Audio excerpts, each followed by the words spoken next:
माझ्या विषयाचे नाव छत्रपती शिवाजी महाराज.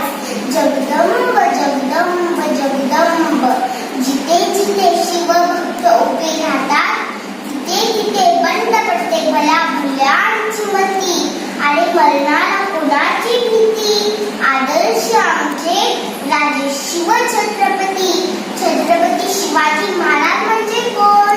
छत्ती सत्तीचं बळ असणारे, त्रस्त मोगलाम न करणारे, परत न फिरणारे, तीर्थगात जाणारे, शिस्तप्रिय, वाणीचे तेज, जिजाऊचे पुत्र, महाराष्ट्राची शहाण, हा हार न मानणारे, त्या राज्याचे हितचिंतक, जनतेचा राजा म्हणजे छत्रपती शिवाजी महाराज. या रयतेच्या राजा माझा मानाचा मुद्रा